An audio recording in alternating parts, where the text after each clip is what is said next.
رحیم الصلاۃ والسلام علی رسول الکریم۔ آج سے تقریباً 10 سال پہلے میرے اہلیہ نے ایک خواب دیکھی تھی، صاف شفاف ایک سمندر بڑا سا اچانک 2 ٹکڑا ہو جاتا ہے اور یہ اپنے دونوں ہاتھ سے دونوں کو ایک کر دیتی ہے۔ تو اس وقت تو کچھ سمجھ میں نہیں آتا۔ 2016 کے بعد جو تبلیغی جماعت کے اندر 2 ٹکڑا ہوا اور اختلاف بڑھتا ہی گیا، کیونکہ تبلیغی جماعت کو میرے دل دماغ میں سوار رہتا ہے، میں نے سوچا یہ خواب اسی کے اوپر سوٹیبل ہے اور شاید یہ دونوں جماعتیں مل جائے گی انشاءاللہ، اسی کی طرف جو ہے اشارہ ہے۔ میں نے اپنے قریبی مولانا سے پوچھا اور ایک پرانے ساتھی تھے ہمارے ماشاءاللہ، ان سے بھی پوچھا، اور میرے دل میں بھی یہی سر صدر ہو رہا تھا کہ 2 جماعت الگ تو ہو گئی ہے لیکن مستورات کی محنت کے ذریعے سے شاید یہ ایک ہو جائیں گے۔ میں نے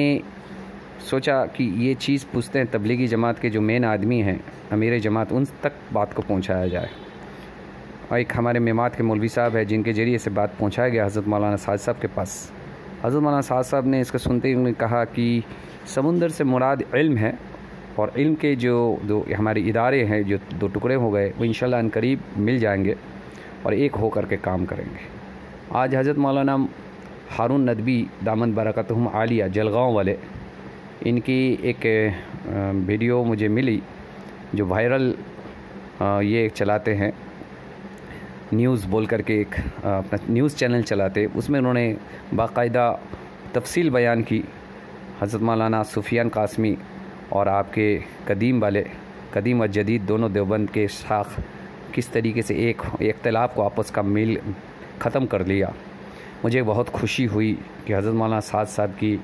یہ بات یہاں سچ ہو گئی، ان کا تعبیر۔ حالانکہ میں نے بہت اس کا مجھے دل میں تصفی نہیں ہوا تھا، اور میں نے اپنے اہلیہ کے سامنے مذاق بھی اڑایا تھا کہ حضرت جو ہے دعوت کے کام کے بیتاج بادشاہ، دعوت کی غلبہ ان کے سر پہ ہے، دل دماغ میں ہے، لیکن خوابوں کی جگت میں مجھے نہیں لگتا کہ بہت زیادہ، لیکن اللہ نے دکھایا، ان کی یہ بات میرے سر صدر ہو گئی۔ آج میں نے حضرت مولانا منیر اخون صاحب دامن برکاتہم عالیہ جو ہمارے پیر صاحب ہیں، اور ان تک بات کو پہنچائی تھی اس خواب کے بارے میں،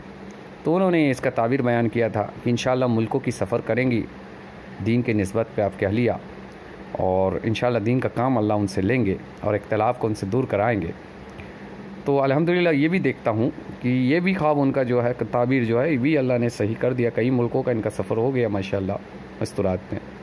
اور الحمدللہ خواب جو ہے ایسے نہیں ہوتا ہے، اس کا ایک معنی ہوتا ہے، سچے خواب کا ایک معنی ہوتا ہے، اور تعبیر کرنے والا ہونا چاہیے، اور اگر نیک نیتی کے ساتھ تعبیر ہوتی ہے اور صحیح طریقے سے اگر قرآن حدیث کی روشنی میں تعبیر بیان کی جائے تو بالکل صحیح ہوتا بھی ہے۔ جزاکم اللہ خیرا کثیرا فی الدارین۔